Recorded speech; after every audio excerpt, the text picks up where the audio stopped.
Baik, bismillahirrahmanirrahim. Kita lanjutkan kembali. Al-babur rabi' fil qada'i was-siyamil mustahabbi wa ma yukrahu wa yuhramu minas siyam. Setelah kita membahas di bab yang ketiga tentang apa saja perkara-perkara yang dianjurkan dan perkara-perkara yang dimakruhkan, ya, sekarang kita akan masuk pembahasan tentang qada' puasa. Bagaimana kita mengqada' puasa atau mengganti puasa. Nah, kita juga akan membahas nanti pembahasan tentang puasa-puasa sunnah. Ya, apa saja puasa-puasa yang dianjurkan, ya, kemudian apa juga puasa-puasa yang dimakruhkan, ya, dan apa saja perkara-perkara yang diharamkan dalam berpuasa. Baik, kita ambil pembahasan yang pertama, qada'u as-siyam. Idza aftara al-muslimu yawman min ramadhana bi ghairi udhrin. Kalau ada orang yang berbuka puasa pada hari bulan Ramadan tanpa uzur ini ya, dia lewat di warung, lihat makanan enak, berhenti dulu, ya, makan, ya, lagi main HP, lihat iklan GoFood, ya, langsung pesan. Nah, ya, seperti ini dia berbuka tanpa uzur. Maka apa yang wajib bagi dia?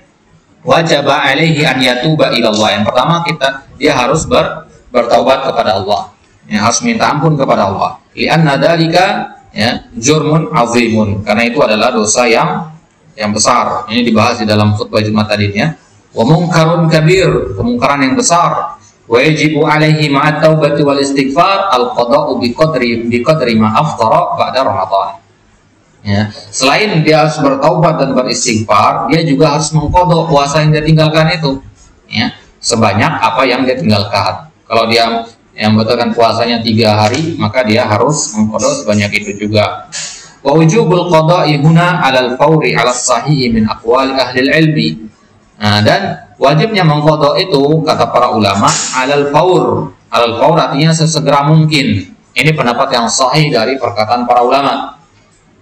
Ya, kenapa? Li'annahu ghairu murakhasun lahu fil fitr. Karena dia tidak diberikan keringanan untuk berbuka.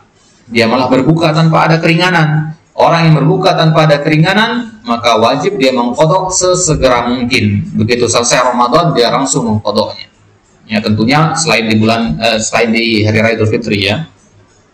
Wal aslu an yu'addiyahu fi waqtihi. Karena hukum asalnya puasa itu dikerjakan di waktunya. Ketika dia mengundur atau merusak puasanya, maka dia harus menggantinya di hari yang lain sesegera mungkin. Baik. Amma idza afthara bi udhrin. Adapun orang yang berbuka karena ada uzur. Ya, kalau tadi kan bi ghairi udhrin, ya. Kalau sekarang bi udhrin, ya. Karena ada uzur, contohnya uzurnya adalah haid bagi perempuan, atau nifas, atau maradin, atau sakit, atau safarin, atau safar, atau ghairi dzalika minal a'dzari mubihah lil fitr, atau uzur-uzur yang lain yang membolehkan untuk berbuka, fa innahu yajibu alaihi al-qada, maka dia juga wajib qada. Apa bedanya dengan yang bi ghairi uzur? Ghairu annahu la yajibu 'alal fawr, tapi dia tidak wajib segera mengqadanya. Paham bedanya? Ya, ya, kalau Agus makan sengaja di siang hari bulan Ramadan, ya, tanpa ada uzur, ya, maka dia wajib mengqada. Ya, dia wajib mengqada. Ya, kapan dia mengqadanya? Segera mungkin. Apa boleh ditunda-tunda? Segera mungkin. Kemudian damanik sedang sakit sehingga dia tidak berpuasa. Ya, nah, dia juga wajib qada nanti kalau sudah sehat. Ya, kapan qadanya itu? Segera mungkin. Apa boleh ditunda-tunda? Ya, boleh ditunda sampai dia mampu. Bahkan Aisyah menunda sampai bulan Sya'ban tahun depannya. Ya. Jadi udah akhir-akhir gitu. Nah, maka bagi antum yang di tahun kemarin masih ada utang puasa, coba diingat-ingat dulu. Ya, ada nggak utang puasa tahun kemarin? Ya, segera dibayar. Kenapa? Tinggal beberapa hari lagi di sini. Ya, jelas ya. Nah, karena kalau antum terus menunda sampai tahun depannya lagi, maka antum selain qada harus juga bayar fidyah. Paham ya? Kalau sengaja menunda-nunda pembayaran hutang puasa tanpa ada uzur, maka harus selesai dengan fidyah juga selain qada. Paham ini? Baik. Bal 'ala tarahi ila Ramadanil akhar. Ya, tapi dia boleh dengan tarahi. Tarahi itu ada jeda waktunya sampai Ramadan yang selanjutnya. Lakin yundabu lahu wa yustahabbu ta'jilu bil qada. Tapi dia disunahkan dianjurkan untuk mensegerakan qada, karena qada itu ibaratnya hutang, harus segera ditunaikan. Nah, karena juga qada itu termasuk isra'an fi ibra'iz dhimmah, bersegera untuk bara'atuz dhimmah atau ibra'uz dhimmah. Apa itu ibra'atuz dhimmah? Atau udah belajarnya di usul fikih. Ibra'uz dhimmah artinya apa? Ya, membebaskan dari beban tanggungan. Ya, hukum asalnya manusia itu adalah bebas dari apa? Bebas dari zimmah, bebas dari tanggungan, ya, bebas dari tanggungan. Baik. Jadi ketika ya kita menyegerakan mengganti puasa, berarti kita menyegerakan untuk bisa terbebas dari zimmah, dari tanggungan ini. Wali annahu ahwatu lil abdi, ya, faqad yatra'u lahu ma yamna'hu minas shaum kama radin wa nahwihi. Dan ini lebih baik bagi seorang hamba, lebih cocok bagi dia, lebih menunjukkan sikap berhati-hati. Kenapa? Karena kita nggak tahu besok lusa ya kita tertimpa penyakit gitu. Ya, jadi selagi sempat segerakan ya untuk mengqadha. Fa in akharahu hatta Ramadan ats-tsani, ya, kalau dia mengakhirkan, menundanya sampai Ramadan yang tahun depan lagi, wa kana lahu udhrun fi ta'khirihi, ya, dan dia punya uzur kenapa dia menundanya itu, kan istamara udruhu, misalkan sakitnya terus berlanjut, misalkan fa alaihi al-qada ba'da Ramadan ats-tsani, berarti dia harus mengqadha setelah Ramadan yang kedua nanti. Itu pun kalau sembuh. Apa maksudnya ya? Ramadan sekarang nggak berpuasa dia, Ramadan tahun 2024 juga ya nggak berpuasa, maka dia mengqadhanya nanti Ramadan selanjutnya atau setelah Ramadan tahun 2024. Itu kalau dia mengakhirkan, menunda qadha karena ada uzur. Ya, tapi kalau nggak ada uzur, bagaimana? Amma in akharahu ila Ramadan ats-tsani bi ghairi uzrin, kalau dia menunda sampai Ramadan kedua tanpa ada uzur, fa alaihi ma'al qada it'amu miskinin an kulli yaum. Ya, maka selain dia qada, dia wajib bayar fidyah, memberi makan satu orang miskin sebanyak hari yang dia tinggalkan. Ya. Berapa fidyahnya kemarin? Berapa yang harus diberikan kepada orang yang ya, satu hari itu satu orang miskin. Wa 'alal ladzina yutiqunahu fidyatun ta'amu miskin. Ya. Baik, kadarnya berapa? Satu sa'. Ya, satu sa' itu berapa? Ya. Satu sa' itu berapa? 2,2. Jadi satu sa' itu sama dengan 4 mud. Ya, jadi kalau kita genapkan itu satu sa' itu kira-kira 3 kilo. Berarti setengah sa' itu kira-kira setengah kilo. Baik. Ya, jadi ukuran fidyah ya yang harus yang dibayarkan itu bukan satu sa', setengah sa'. Udah kita bahas semuanya kan? Setengah sa' itu yang harus dibayar. Jadi setengah sa', tapi satu sa' itu sendiri takarannya adalah 4 mud. Tahu 4 mud mana ya? 4 tapukan tangan ini. Ini satu sa' namanya. 1, 2, 3, 4. Nah, ini satu sa' namanya. Ya. Nah, satu sa' ini kalau dirubah ke kilogram kira-kira 3 kilogram. Berarti setengah sa' 1,5 kilogram. Jelas nih? Baik. Kilogram, ingat. Kilogram bukan liter. Nah, sekarang orang beli beras pakai liter kan? Bukan kilogram. Baik. Nah, tapi pendapat dalam mazhab Syafi'i dalam masalah ini adalah kembali kepada urf, ya, al-adah muhakkamah, kembali kepada urf. Ya. Jadi kapan dikatakan kita telah memberi makan satu orang miskin, berarti itu sudah mencukupi. Paham ya? Kalau kebiasaan kita dikatakan orang makan itu satu piring, ya kan? Satu piring, ya, dan harus nasi. Orang Indonesia kan nggak makan nasi, nggak makan, ya, harus nasi berarti, gitu. Jelas ya? Berarti kalau antum kasih dia ya sekeranjang roti, cukup itu dia? Ya, menurut kebiasaan nggak cukup. Jelas ya? Baik.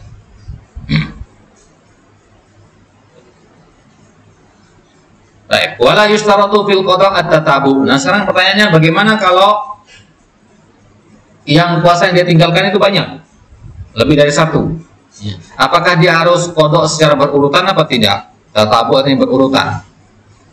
Ya. Apakah dia boleh selang-seling sehari berpuasa, sehari tidak ketika qada'? Ya. Maka dikatakan sini la yushtaratu, tidak disyaratkan untuk berurutan. Bal yasihu mutatabi'an wa mutafarriqan. Tapi kalau mau berurutan sah, mau tidak berurutan juga sah. Baik. Dalilnya adalah hadis firman Allah Subhanahu wa taala, "Faman kana minkum maridun aw ala safarin fa iddatun min ayyamin ukhra." Tidak disebutkan di situ ya harus berurutan apa tidak. Ya, falam yashtarit subhanahu fi hadhil ayyam at-tatabu'a walau kana syartan la bayyanahu subhanahu wa taala. Seandainya harus berurutan, tentu Allah Subhanahu wa taala akan menjelaskan di ayat itu. Baik, kemudian pembahasan yang kedua as-siyamul mustahab, puasa yang disunahkan. Ini kita baca cepat. Yang pertama adalah puasa 6 hari di bulan Syawal. Ya, man shoma Ramadan tsumma atba'ahu sittan min Syawal kana kasiyamid dahri. Barang siapa berpuasa 6 hari di bulan Syawal, maka ya, itu seperti puasa sepanjang tahun. Ya, setelah selesai Ramadan masuk Syawal puasa. Ya. Maka jangan lupa nanti selesai Ramadan antum ya puasa di bulan Syawal. Kemudian yang kedua, puasa yang disunahkan adalah puasa pada hari Arafah bagi orang yang tidak sedang haji. Orang lagi haji nggak usah puasa. Ya. Yang ketiga, berpuasa di hari Asyura. Nah, kapan hari Asyura itu? Nah, hari 10 dari ya, bulan apa? Bulan apa? Allahu Akbar, Asyuratul Hijjah. Muharram. Muskilah antum ini ya. Gimana ini Asyura kok Dzulhijjah ya. Ya, Muharram. Tulis itu. Ya. Asyura itu bulan Muharram. Ya. Ya. Orang Syiah aja ingatnya. Ya. Hari Asyura itu pada tanggal 10 bulan Muharram. Ya, kalender Hijriah ya. Baik. Ya, kemudian hari ke-9 juga termasuk ya, hari Tasu'a. Ya. Hari Tasu'a itu tanggal 9-nya, hari Asyura itu tanggal 10-nya. Kemudian puasa sunnah yang keempat, puasa Senin Kamis tiap pekannya. Kemudian yang kelima, puasa ya, 3 hari di setiap bulannya yang kita kenal dengan nama Ayyamul Bid. Ya. Baik. Ya, Ayyamul Bid itu tanggal berapa saja? 13, 14, dan 15. Itu berdasarkan hadis Abi Dzar. Ya. Baik. Kemudian yang keenam, shaumu yaumin wa iftaru yaumin. Ya, berpuasa 1 hari dan berbuka 1 hari. Ini puasanya siapa? Ya. Nah, bahkan dikatakan oleh Nabi, ya, afdhalus siyam Daud alaihi salam. Puasa yang paling afdal adalah puasanya Nabi Daud. Ya. Ya, maksudnya puasa sunnah ya. Kemudian yang ketujuh, siyam syahrillahil muharram, berpuasa di bulan Muharram. Ini secara umum ya. Ya, berpuasa, memperbanyak puasa di bulan Muharram. Kemudian yang ke-8, siyamu tis'i Dzulhijjah, berpuasa di tanggal 9 dari bulan Dzulhijjah. Baik, atau kita kenal dengan nama hari apa itu? Nah, tanggal 9 Dzulhijjah itu hari apa? Hari Arafah. Baik. Kemudian permasalahan yang ketiga, ma yukrahu wa yuhramu minas siyam, yang dimakruhkan dan diharamkan dalam masalah puasa ini apa? Yang pertama, yukrahu ifradu syahri rajabin bisyam. Ya, di antara syiar-syiar orang jahiliyah dulu adalah mereka berpuasa di bulan Rajab. Ya, mereka berpuasa di bulan Rajab, makanya tidak boleh. Ya. Kemudian yang kedua, yukrahu ifradu yaumil jum'ah bisyam, tidak boleh berpuasa mengkhususkan hanya pada hari Jumat saja. Ya, mengkhususkan hari Jumat untuk berpuasa. Secara logika, padahal hari yang paling afdal itu hari apa? Hari Jumat, kan Sayyidul Ayyam ya. Tapi nggak disunahkan berpuasa di situ. Karena apa, Pak? Nggak ada dalilnya. Ini menunjukkan agama itu harus pakai dalil, nggak pakai logika, nggak pakai perasaan. Baik. Kemudian yang ketiga, yukrahu ifradu yaumis sabti bisyam, nggak boleh juga mengkhususkan untuk berpuasa di hari Sabtu saja. Ya. Nah, hari Sabtu saja ya. Tapi kalau kebetulan hari Sabtu, maka tidak masalah. Ya, misalkan antum puasa Ayyamul Bid mulainya dari Jumat, nggak masalah. Jumat, Sabtu, Minggu puasa nggak masalah. Baik, tapi yang nggak boleh itu adalah antum berniat tiap pekan itu puasa pada hari Sabtu, itu nggak boleh. Ya, karena ini puasanya orang Yahudi. Baik. Kemudian ya, yang keempat, tahrimu siyami yaumasy syak, ya, diharamkan berpuasa pada hari asyak. Hari asyak itu hari ke-30 dari bulan Sya'ban. Ya, kalau tidak kelihatan hilal. Ya. Kalau tidak kelihatan hilal, maka apa yang harus kita lakukan? Nah, menggenapkan bulan Syaban menjadi 30. Berarti hari ke-30 buka puasa apa tidak? Nah, tidak. Maka barang siapa berpuasa di situ menyelisih hadis tadi, maka diharamkan di situ. Maka kata Nabi, man shoma al-yawma alladhi yashakku fihi faqad asa Abul Qasim. Barang siapa berpuasa pada hari yang diragukan, maka dia telah bermaksiat kepada Abul Qasim, yaitu Rasulullah SAW. Ya, kemudian ada hadis yang perlu kita baca juga di sini, la yataqaddamanna ahadukum ramadhana bi shaumi yaumin aw yaumain. Ya, jangan kalian mendahulukan datangnya bulan Ramadan itu dengan berpuasa 1 hari atau 2 hari. Ya, misalkan puasa tanggal 2, nah, tanggal 1 sama tanggal 30-nya antum berpuasa. Ini enggak boleh, ya. Illa an yakuna rajulun kana yasumu shaumahu falyasum dzalikal yaum, kecuali memang sudah terbiasa puasa sebelumnya. Ya. Misalkan dia sudah terbiasa Senin Kamis misalkan, dan bertepatan dengan hari Senin atau hari Kamis, maka tidak masalah dia berpuasa. Oke? Nah, tapi ini nggak pernah puasa sebelumnya. Ya, kemudian dia berniat, wah besok saya puasa ini, ya besok saya puasa, lusanya mau Ramadan ini, besok dia sengaja untuk puasa, ya sebagai bentuk kehati-hatian katanya dia, ya karena Muhammadiyah besok mereka puasa, kemudian pemerintah besok belum puasa, akhirnya bentuk kehati-hatian dia puasa. Nah ini nggak boleh, oke? Baik. Ya, kemudian yang kelima, yuhramu shaumu yaumai al-idain, ya. Diharamkan berpuasa pada 2 hari raya, yaitu hari raya Idul Fitri dan hari raya Idul Adha. Ya. Hari raya Idul Fitri itu hari raya untuk senang-senang, ya, karena telah ya selesai dari bulan Ramadan, terlepas dari syariat-syariat. Ya, sekarang waktunya untuk kembali kepada fitrah. Ya. Kemudian pada hari Idul Adha itu juga diharamkan untuk diharamkan untuk berpuasa di situ karena itu adalah hari-hari makan. Begitu juga pada hari tasyrik. Apa itu hari tasyrik? Ya, hari ke-11, 12 sampai ke-13 dari bulan apa? Dari Dzul Hijjah. Jadi setelah orang haji itu hari orang menyembelih hewan kurban di situ. 11, 12, 13 itu hari orang menyembelih hewan kurban. Maka jangan langsung berpuasa justru di situ. Karena kata Nabi, hari tasyrik itu adalah ayyamu aklin wa syurbin wa dzikrun lillah. Hari-hari untuk makan, minum dan berzikir mengingat Allah. Baik. Kemudian bab yang kelima, al-babul khamis fil i'tikaf, pembahasan tentang al-i'tikaf. Nah, gimana nih? Lanjut? Apa cukup sampai di sini? Cukup? Baik, setelah i'tikaf apa? Wah, nanggung sekali kalau gitu. Cuman berapa lama doang ya? Ya udah tahan sedikit lagi ya. Baik. Al-babul khamis fil i'tikaf. Kita baca cepat. Pembahasan yang kelima tentang i'tikaf. Ada berapa permasalahan di sini? Yang pertama, ta'riful i'tikaf wa hukmuhu, pengertian i'tikaf dan hukumnya. Pengertian i'tikaf adalah secara bahasa al-i'tikafu fil lughah luzumus syai' wa habsun nafsi alaihi. Ya, luzumus syai' artinya mendiami sesuatu, menetapi sesuatu. Wa habsun nafsi alaihi, dan menahan diri ya untuk hal tersebut.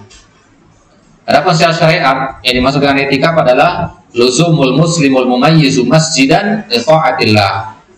Ya, berdiam dirinya seorang muslim yang mumayyiz, kalau mumayyiz, ya, dia berdiam diri di mana? Di masjid, ya, li ta'atillah, untuk ya dalam bentuk ketaatan kepada Allah. Maksudnya bukan untuk ya, tidur-tiduran doang, tapi memang diniatkan untuk ibadah.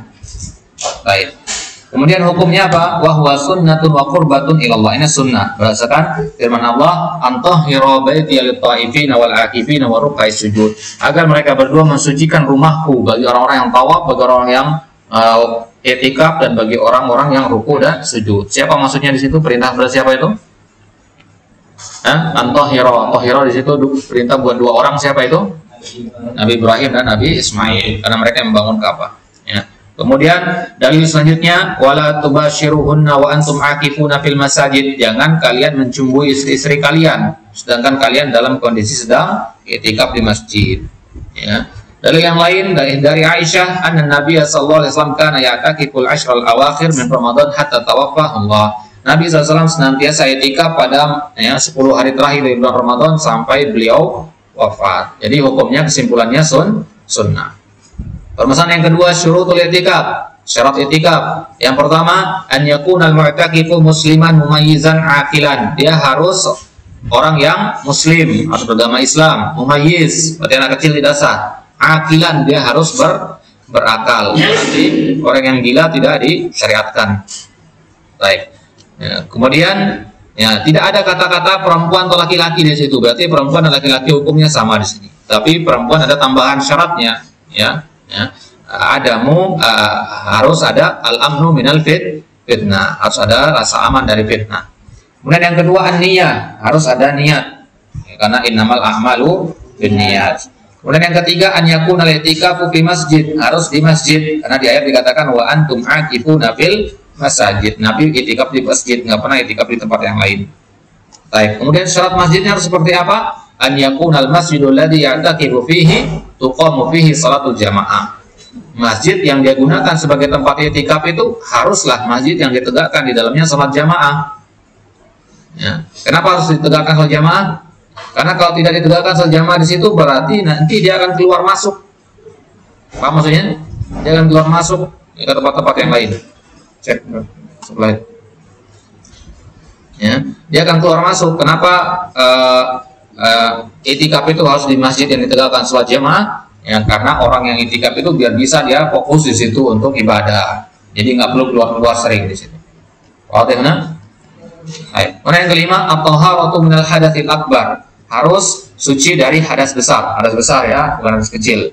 Maka tidak sah i'tikaf bagi orang yang sedang junub, perempuan yang sedang haid atau sedang nifas. Ya, karena orang-orang yang sedang junub, haid atau nifas itu tidak boleh berdiam diri di masjid.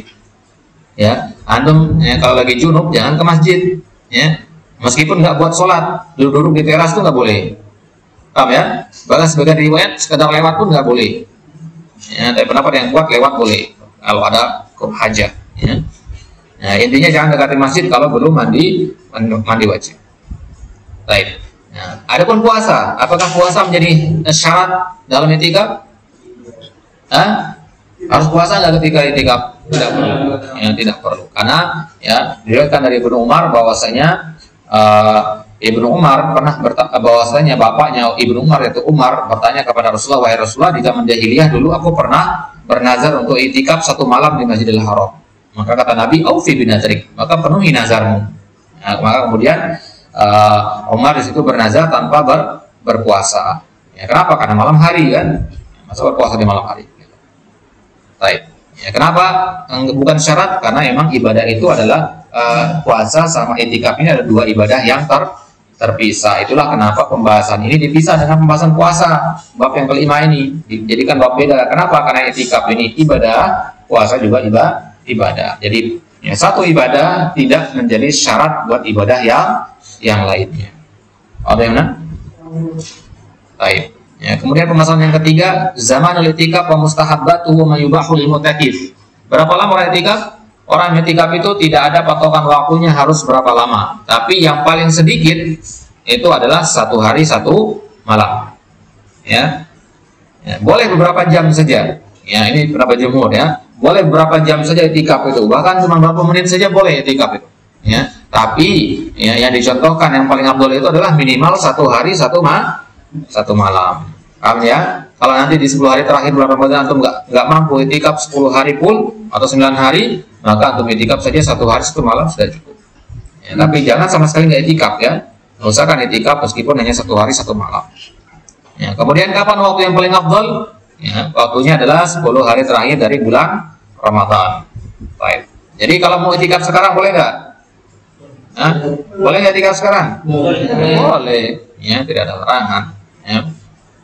Baik. Ya, jadi kalau antum berniat untuk i'tikaf di 10 hari terakhir dari bulan Ramadan, ya maka ya antum harus ya setelah salat fajar ya, dari hari ke-21 antum sudah di masjid tempat antum makan i'tikaf. Nanti maksudnya ya. Berarti antum malam ke-21 sudah ada di masjid tersebut. Ya. Dihitung mulai i'tikaf nanti dari waktu subuh itu. Jelas? Jadi waktu subuh antum sudah di situ, baru dikatakan antum i'tikaf di malam 10 terakhir bulan Ramadan. Baik. Nah, kapan berakhirnya? Berakhirnya nanti dengan tenggelamnya matahari di malam hari raya Idul Fitri. Besoknya malam Idul Fitri, maka tadi sore itu sudah selesai itikafnya. Alright? Baik. Kemudian apa yang disunahkan ketika itikaf? Ya, disunahkan adalah kita untuk menyendiri, kemudian memutus hubungan yang tidak perlu dengan manusia, ya, harus fokus ibadah, memperbanyak sholat, zikir, berdoa, baca Al-Quran, banyak istighfar, banyak bertobat kepada Allah, dan ibadah-ibadah lainnya. Ya, intinya jangan main HP di situ, ya main HP, jangan banyak ngobrol. Ya, antum juga nanti kalau di masjid kita ada orang-orang itikaf, jangan diajak ngobrol, jangan diajak ngobrol, ya. Karena yang disunahkan ketika itikaf itu adalah tafarruq dan ibadah, fokus untuk ibadah. Kemudian apa yang diperbolehkan buat orang sedang itikaf? Boleh dia keluar dari masjid kalau memang ada kebutuhan, misalkan untuk makan dan minum. Yang berbuka puasa misalkan di masjid tidak disediakan, maka dia boleh keluar untuk cari makan. Paham ini? Nah, tapi makanan ada di masjid, tapi dia keluar mau cari makan. Nah, ini batal puasanya nih. Batal itikafnya. Nanti ya, tiba-tiba pengen KFC misalkan, ya, keluar dia ke depan sana beli KFC, enggak, ya. Nah, untungnya sekarang kalau mau makan seperti itu kan ada GoFood. Antum nggak perlu keluar dari masjid kan. Baik. Tapi ingat kalau GoFood antum jangan bayar di masjid ya. Di mana bayarnya? Di masjid. Transaksi di masjid tidak boleh. Baik. Kemudian boleh juga keluar untuk qada hajat atau berwudu atau mandi janabah. Jadi kalau sedang itikaf kemudian tidur di masjid junub, di situ segera keluar secepat mungkin dan bersihkan kalau ada sampai terkena ke bagian-bagian masjid dari air mani dan seterusnya. Kemudian berbicara, ya, ngobrol boleh, tapi mengurangi pahala, ya, tapi diperbolehkan. Begitu juga boleh istri itu menjenguk suami ketika itikaf dan berdua-duaan sama istrinya, sama suaminya boleh. Ya, selama tidak terjadi hubungan suami istri. Paham ini? Baik. Karena Nabi juga pernah didatangi oleh Sofia. Ya, kemudian Nabi malam-malam datang Sofia, kemudian berbicara sama Nabi, kemudian Nabi bangkit mengantarkan Sofia pulang. Nabi keluar dari masjid, balik lagi melanjutkan itikaf. Baik. Begitu juga orang sedang itikaf boleh makan, boleh minum, boleh tidur di dalam masjid dengan syarat dia harus menjaga kebersihan masjid. Ya, karena kalau tidak diomeli sama firman antum nanti. Ya. Nah, pembahasan yang keempat, mubtilatul itikaf. Apa sih yang batalkan itikaf? Yang pertama, al-khuruj minal masjid bighairi hajatin amdan. Keluar dari masjid tanpa hajat, ya. Tanpa hajat. Dia keluar buat nongkrong misalkan, ya. Nggak boleh. Itu batalkan itikaf antum. Harus ulang dari niat awal berarti. Ya. Kalau mau lanjut itikaf lagi, berarti bikin niat baru lagi. Dan yang kedua, al-jima', ya. Ya, walau kana dzalika lailan, meskipun jimanya malam hari. Ya, meskipun jimanya malam hari, itu membatalkan puasa, membatalkan itikaf. Meskipun juga jimanya di luar masjid. Paham ya?